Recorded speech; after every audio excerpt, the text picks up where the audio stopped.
Ever wonder how your favorite applications are getting smarter? Join me in this video where I'll break it down the basics of machine learning for MLOps and discover how simple ideas can create powerful AI. So let's get started. Thank you so much for joining in, everyone. So, welcome back to MLOps Growth Rituals, where we take one step at a time in your MLOps journey, and I'll be your guide in your MLOps, guys. In today's session, I'll take you through the foundation of what exactly is this machine learning model. What are the various steps that are involved when we think about machine learning? So, what exactly is this machine learning? Let's focus on this definition and let's try to understand this. A machine learning is a subset of an artificial intelligence. Here, the machine learning, we focus on enabling the computers to learn from the data set without explicit programming. Now, what happens in the case of traditional programming approaches? We will have a developer, and the developer is going to write some rules about the input that the software is going to accept. And using this logic or the rules, we are going to get the output. Like, for example, let's assume that a developer has built a very simple application. This is the common example that I give in every session. Let's say the developer has built a calculator. Now, if as an end user provide the input, okay, the input can be something as 2 plus 3 equals. Let's say this is the input that is being provided by an end user. The calculator will use the rules about the plus and the digits that is mentioned over there, and then it's going to give us the output as, let's say, 5. My output will be 5. Now, this is what happens in a traditional programming approach where a developer is going to write the rules, the explicit rules, and using such rules will process the input and generate the output. But in the case of machine learning, it's very different. Here, in the case of our machine learning, we make use of this data set. And instead of writing the hard coded rules, we learn the patterns that we have got in the data set. That is the learning pattern, which Abhijit has mentioned. It's learning the patterns in the data set. Now, in order to learn such patterns, we make use of these machine learning algorithms, which is basically the set of equation which is there to help us to learn such pattern. Once we have learned such relationships in the historical data or in the data set that we have got, then we'll go ahead and generate the predictions. Okay, then we'll go ahead and generate the prediction. And this is what a machine learning is all about. Here, we learn from the data or we learn from the experience itself. And that's one of the distinguishing part compared to the traditional programming approach that we have got. Now, here in this case of machine learning, in order to find the patterns in the data set, we make use of this data. And I've also mentioned one more terminology over here that says as artificial intelligence. Now, what does it mean by an artificial intelligence? Well, artificial intelligence is a system where it can perform the analysis and find the patterns in the data set where it can also take an action. I'll just make it simple for you so that you understand the difference between an AI and machine learning as well. So think of it in this scenario. AI is a system which is capable of analyzing patterns in the data set, plus take action without human intervention. This is what an AI system means. For make it very simple to help you understand this, suppose if I have a model that says that, okay, whether this like whether in this image whether we have a person present or not, like a Facebook face tagging example. Let's say if you upload any pictures on the Facebook or anything on the various tools that you have seen, it is now able to identify what is present in that image. So that's called as a generation of the prediction from the given data. Now that's called as the analyzing the prediction, and that's the machine learning. Now, Artificial intelligence is a scenario where, after this step of analysis, it can take the action automatically. To give you an example, let's say Alexa. Suppose if I ask my Alexa as, hey Alexa, switch on the light, it's able to process my information, my input. It's able to understand the pattern that I'm trying to convey in my voice. And along with that, once I say switch on the light, it's going to take the action automatically to switch on my smart light. So here, two things are taking place: analysis and the action. And that's what sets apart from the machine learning. So if I include the automatic action based on this analysis, that's the AI system. If I just have the analysis from the data, then it's a machine learning system. And machine learning is finding such patterns in the data set. It will not have the ability to take the action automatically. If I include it, then I'll call it as an AI system. So that's the core idea and the difference between the machine learning and an AI system. Now, when we talk about the machine learning, there are various types of machine learning.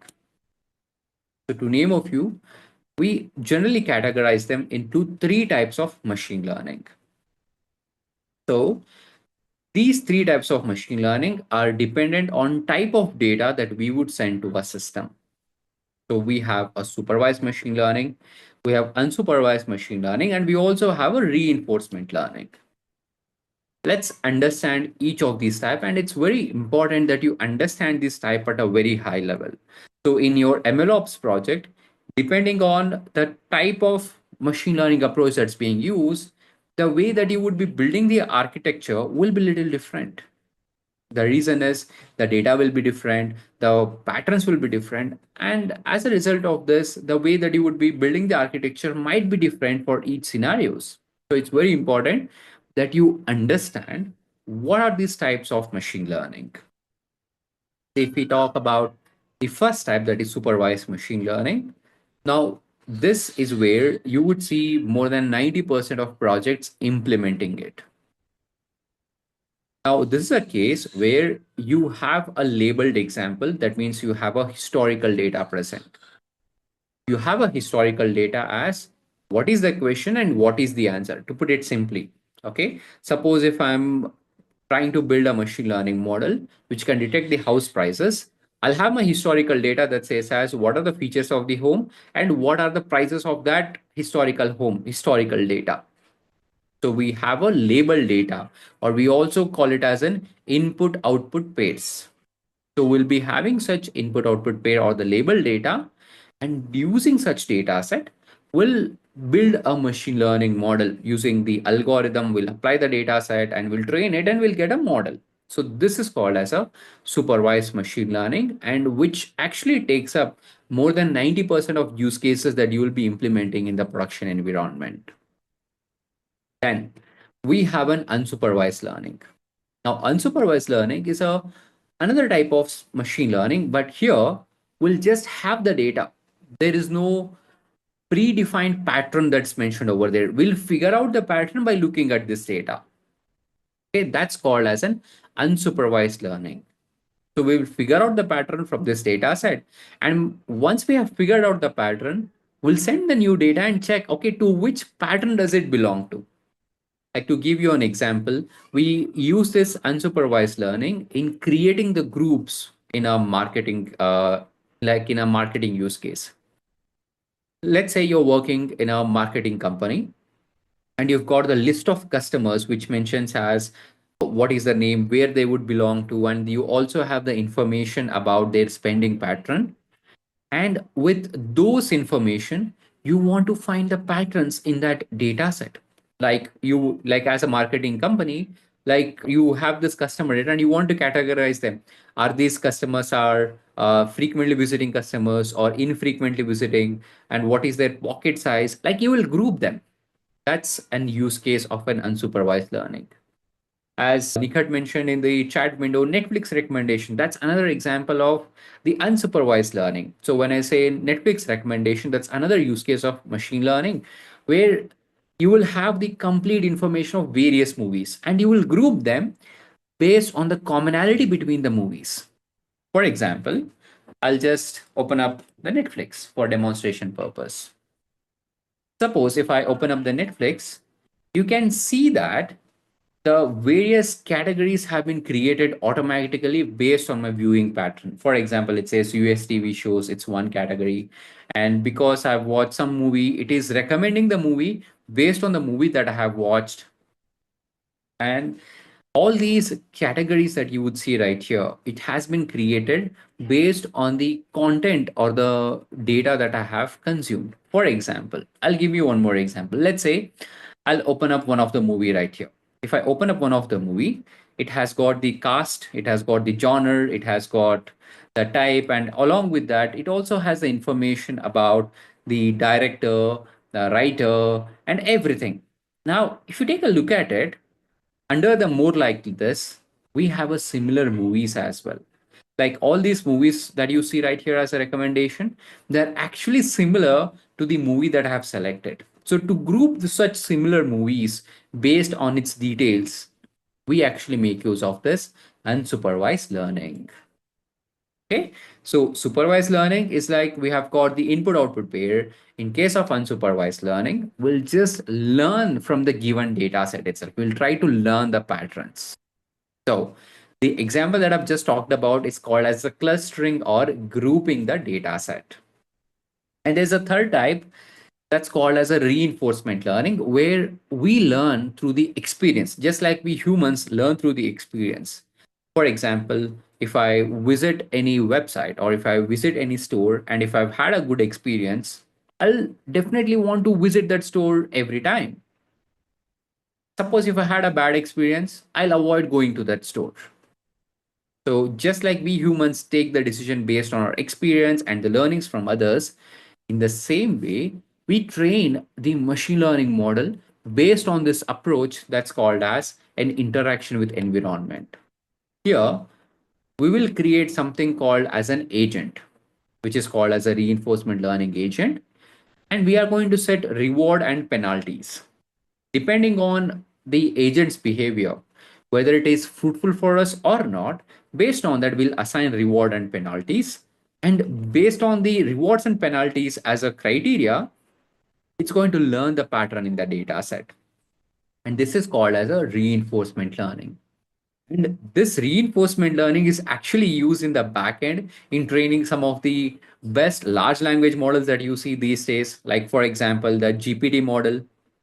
So in the case of the GPT model, it has been trained like using the reinforcement learning technique that is called as the reinforcement learning with human feedback. And the similar techniques has been used even in the large language model, which is a famous one that's called as the DeepSeek. So where the concept of reinforcement learning is mentioned over there, where we are trying to prompt the algorithm or a model to go towards the right solution with the help of a feedback. It's a feedback based learning. Okay, so these are the more like a high level common types of learning. Now, when we talk about these machine learning, we follow a common set of steps. So let's have a look into the common steps that we follow when we are applying the machine learning on the data set. And this common steps serves you as a foundation, especially in the MLOps project. So first thing, you're clear what kind of machine learning that is being implemented, and this is decided based on the data set that we have got. Now, when we talk about the machine learning process, the first step is a data collection where we collect the data from various sources.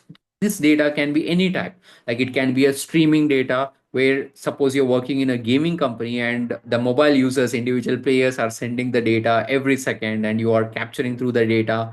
It can be a streaming data or it can be a batch data where you collect somewhere and you will process it together.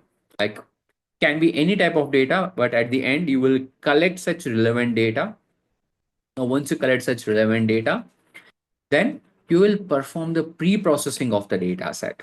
Now, in this step of pre-processing, you will perform cleaning, transformation, and preparation of data, which means you will bring the data to the right format. You will remove the unrelated columns which you do not require for an analysis. Suppose if there are personal information is there, you will make use of the business strategies to remove the personal information so that it's not visible to your employees, even though they are your customers' data. So it's called as personal information identification, and then transforming them so that it's your data is secure.